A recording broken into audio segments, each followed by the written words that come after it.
Hello friends welcome to our classroom एवं आज classroom टी मोस्ट इंपोर्टाट एवं जो मैंने ओटेट एग्जाम दौरान ओके देखो फास्ट क्वेश्चन देखिए ओटेट्र जो मैंने ओटेट पेपर टू दौरान पेपर टी देखिकी जातु आप निश्चित रूपे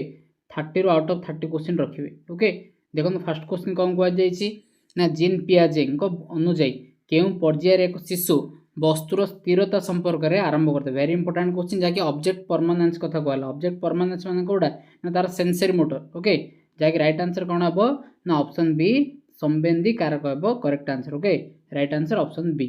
नेक्स्ट क्वेश्चन देखंतु वृद्धि और विकास मध्य मुख्य पार्थक्य कौन वेरी इंपोर्टाट क्वेश्चन पार्थक्य यही क्वेश्चन बारंबार रिपीट होगा देखो फास्ट क्वेश्चन कौन हम ना ऑप्शन ए वृद्धि होचे गुणात्मक प्रक्रिया विकास एक परिमाणात्मक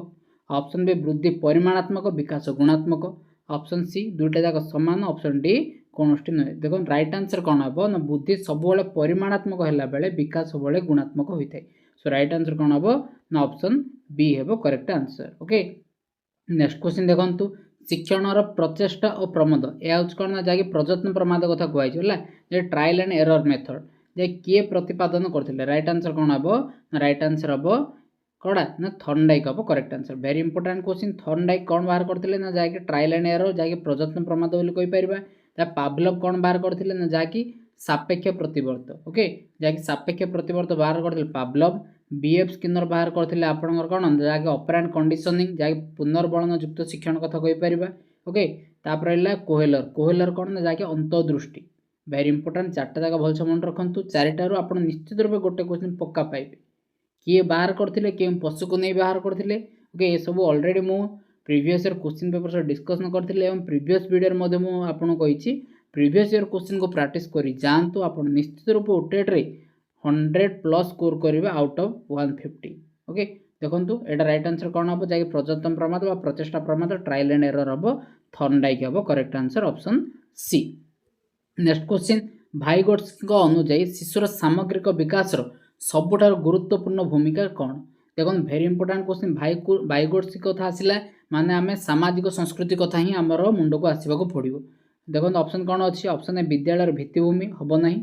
समाज संस्कृति यह हम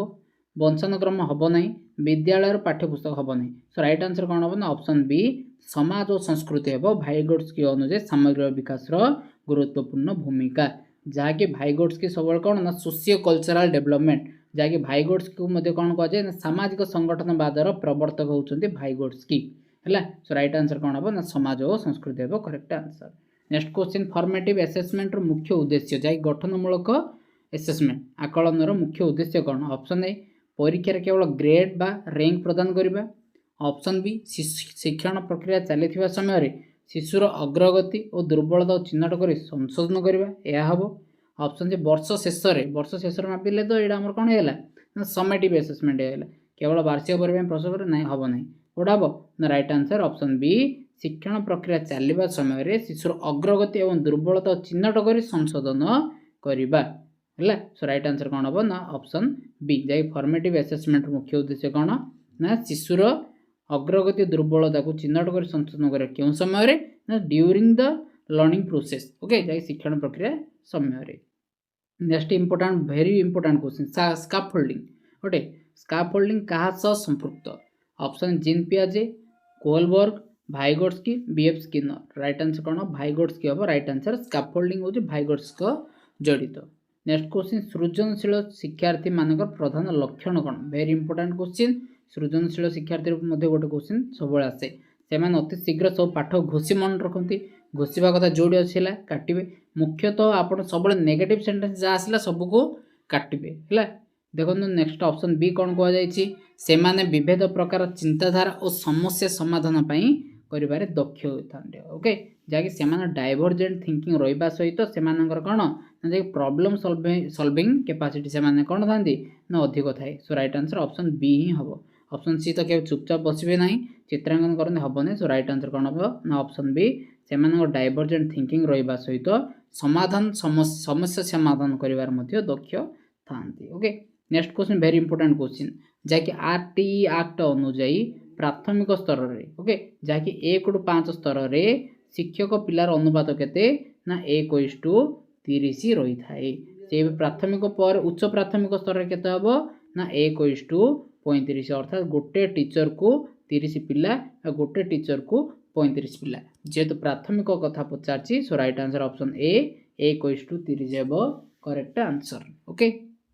नेक्स्ट क्वेश्चन जड़े बैकवर्ड चाइल्ड है जैसे गोटे पछुआ पिला कथा कहुए पछुआ पिला को श्रेणी में सहयोग करने शिक्षकों क्यों पदक्षेप सबुठ उपयुक्त हम वेरी इंपोर्टेंट क्वेश्चन कौन करेंगे शिक्षक सब गाड़ी करेंगे हम ना ताको श्रेणी गृह बाहर करदे हम ना तार दुर्बलतार कारण खोजी प्रतिकारात्मक शिक्षा जैसे रिमेडियल टीचिंग प्रदान करवा यह हम करेक्ट आंसर ऑप्शन सी ताको ता निज भाग्य छाड़देव हम नहीं सो राइट आंसर कौन हम ना ऑप्शन सी तार दुर्बलता को खोजी प्रतिकारात्मक शिक्षण शिक्षा प्रदान करवा हूँ गोटे कौन ना पछुआ शिक्षार्थी को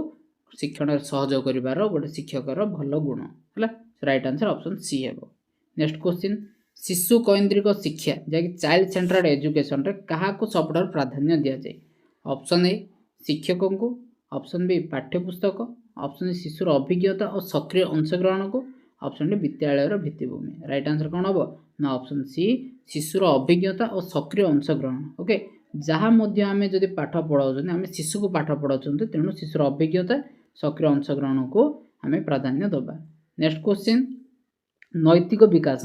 किए बाहर करते ना कोहलबर्ग नैतिक विकास अनुଯାयी शिशुर क्यों स्तर में भल बालक बा बालिका जाए गुड बॉयज गुड गर्ल्स अभिमुख्य प्रदर्शन करती वेरी इंपोर्टेंट क्वेश्चन जहाँकि राइट आंसर कौन हम ना ऑप्शन बी प्रारंभिक ओके जैसे पारंपरिक जैसे आम कन्वेन्शनल स्टेज जैसे आम 3टा स्टेज रोचे pre conventional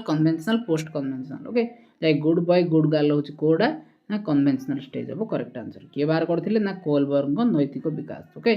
next question intrinsic motivation जैसे आभ्यंतरण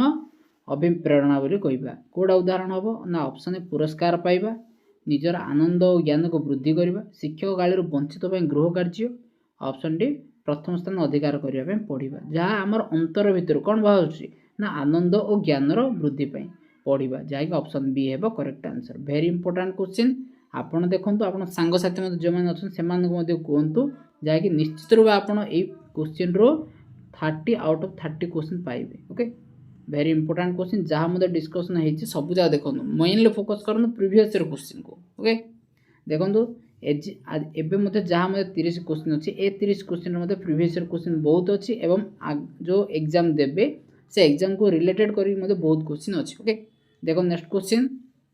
शिशुर सामाजिकरण प्रक्रिया रे प्राथमिक संस्था देखो सामाजिकरण कथा आसला माने आम प्रथम शिशुर कौड़ा हम ना परिवार ही हम करेक्ट आंसर ऑप्शन बी है correct answer next question Pavlov सापेक्ष प्रतिवर्त मुझे आपको प्रथम कही सापेक्ष प्रतिवर्त किए बाहर कर पावलोव बाहर कर जहाँ इंग्लीश में क्लासिकल कंडीशनिंग बोली कहवा एटा को आउ कौन ना अनुबंधन बोली कहवा अनुबंधन तत्व बोली कहवा ओके जहाँ कहले कौन हम ना पावलोव हम तो क्वेश्चन पचार से क्यों जीव को परीक्षा करते वेरी इंपोर्टेंट क्वेश्चन कौन हम ना कुकुर हम करेक्ट आंसर ऑप्शन सी कुकुर हम करेक्ट आंसर जब आम अदर ऑप्शन को देखा सिंपांजी को किए परीक्षा करते ना कोहेलर परीक्षा करते जहाँकि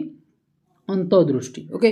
तापर मूषा और बिलेई ए दुईटा जाक नहीं किए परीक्षा करते ना जहाँकि आमर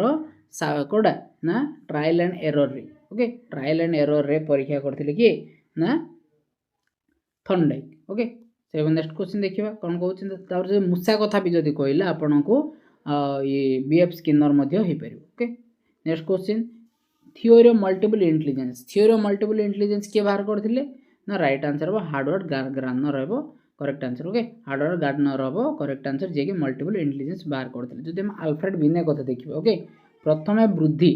ओके वृद्धि विषय प्रथम परीक्षण किए करते ना अल्फ्रेड बिने करते ओके ये प्रथम वृद्धि उपर परीक्षण अल्फ्रेड बिने करते स्पीयरमैन कौन करते ना जहाँकि वृद्धि और विकास को गोटे समांतराल भाव जदि गोटे कथा कहवा तो स्पीयरमैन बाहर करते okay next question a reading disability very important question disability मध्य आप निश्चित रूप क्वेश्चन पाइबे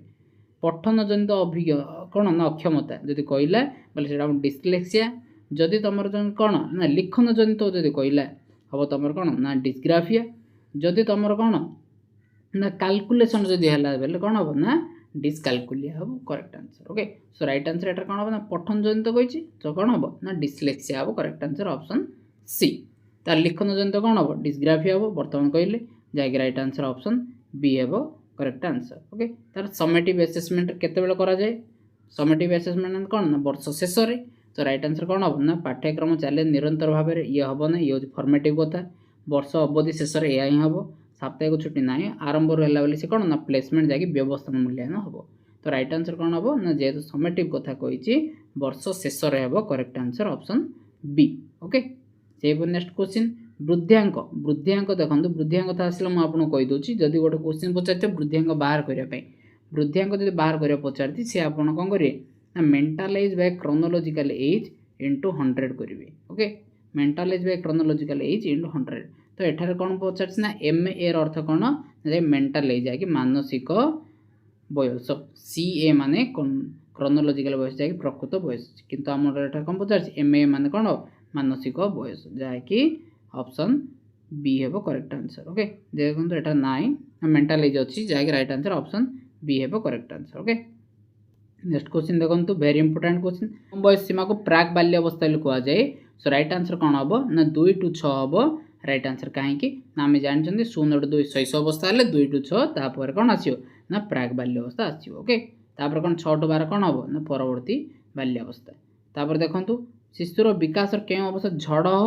प्रभंजन जहाँकि period of स्ट्रोम and stress and स्ट्रोम बोली कहते स्ट्रेस एंड स्ट्रोम कौटा ना आडोलेसेंस जहाँकि कैशोर अवस्था को आम कौन कहवा ना पीरियड ऑफ स्ट्रेस एंड स्ट्रोम बोली कहवा ओके नेक्स्ट क्वेश्चन एनसीएफ 2005 अनुजाई श्रेणी गृह रे शिक्षकर भूमिका क्यों प्रकार है आवश्यक क्यों प्रकार ना आम जानते जो शिक्षक जदि हम बोले गोटे से कौन ना फैसिलेटर जहाँकि कौन ना सहकारी भाव में कार्य कर राइट आंसर ऑप्शन बी है correct answer okay next question जहाँकि सेफालोकोडाल अर्थ कौन वेरी इंपोर्टेंट क्वेश्चन शिशु विकास रे सेफालोकोडाल कथा पचारा सेफालोकोडाल कथा पचारे जहाँकि मुंड ठारू पाद हम सेफालोकोडाल जदि तुम कौन गला ना केन्द्र रु बाहर आड़ को जहाँकि केन्द्र रु चतुर्पार्श्व आड़ को बोले कौन हम ना प्रॉक्सिमोडेस्टाल बोली कहब सो एठार कौन पचार सेफालोकोडाल कथा पचार सो राइट आंसर ऑप्शन कौटा हम ना बी हम जहाँकि मुंड रु पाद पर्यंत जदि प्रॉक्सिमोडेस्टाल नेक्स्ट क्वेश्चन प्रॉक्सिमोडेस्टाल जहाँकि समीप दूरार्थ अर्थात केन्द्र ठारू कौन हम ना बाह्य अंग आड़ को हम जहाँकि राइट आंसर ऑप्शन बी है correct answer okay next question देखो बीएफ स्किनर बर्तमान मुझे कही बीएफ स्किनर कौन हम राइट आंसर ऑपरेंट कंडीशनिंग जहाँकि कौन ना अनुबंधन शिक्षण तत्व बोली कहीपर तार अंतर्दृष्टि कौन हम ना राइट आंसर कोहेल ऑलरेडी डिस्कसन सरी समावेश शिक्षा इनक्लूसिव एजुकेशन क्यों प्रकार परिवेश उपर गुरुत्व देवा ना राइट आंसर कौन हम ना केवल मेधावी उपर हेनी कि केवल आम कौन ना धनी पिला ना तापर कौन ना केवल भिन्नक्षम पिला ना सो आम कौन करवा ना बिना भेदभाव समस्त प्रकार शिक्षार्थी कौन करवा ना एकत्र शिक्षा प्रदान करने को आम समावेशी इनक्लूसिव एजुकेशन कहवा जैकि ऑप्शन बी है करेक्ट आंसर ओके तार माइक्रो टीचिंग समय अवधि के वेरी इंपोर्टेंट माइक्रो टीचिंग समय अवधि होती के ना right answer option B 36 minute हम करेक्ट आंसर नेक्स्ट क्वेश्चन वंशानुक्रम जहाँकि हेरिडिटी को क्यों प्रकार सामाजिक संरचना विभेदित कराए वेरी इंपोर्टेंट क्वेश्चन हेरिडिटी आम कौन करवा राइट आंसर ऑप्शन बी जैसे स्टार्टिंग जैसे स्थिर संरचना ओके स्थिर सामाजिक संरचना रूपे विवेचना करवा last question most important question okay जहाँकि शिक्षण प्राथमिक नियम जहाँकि आम 3टा नियम अच्छे कौन कौन गोटे प्रस्तुति नियम तापर रहा अभ्यास नियम तापर रहा फलाफल नियम ओके ये 3टा नियम प्रस्तुति नियम कहले कौन जहाँकि आम प्रस्तुत हवा कौटी शारीरिक मानसिक स्तर में प्रस्तुत हवा को प्रस्तुति नियम बारंबार अभ्यास करवा अभ्यास नियम जहाँ परीक्षार फलाफल आसला से आपंकर फलाफल नियम जहाँकि आपड़ पचार प्रस्तुति नियम कथा पचार कौन हम ना राइट आंसर ऑप्शन बी शिक्षार्थी शिक्षण मानसिक शारीरिक प्रस्तुति स्तर ओके आई होप आप 30 आउट ऑफ 30 क्वेश्चन करेक्ट करेंगे बा ठीक से बुझी थे यहीपर आप पढ़ु निश्चित रूप आप देखिए जो ओटेट्रे आपण 30 रु निश्चित रूप 28 रु 29 मार्क पक्का रखिए एवं जदि प्रीवियस क्वेश्चन जदि प्रैक्टिस कर जाइछंती आपण श्योर 100+ स्कोर करके ही आसीबे ओके तेणु वीडियोटी को लाइक करंतु शेयर करंतु समस्त बेनिफिट हो पारे okay thanks for watching this video.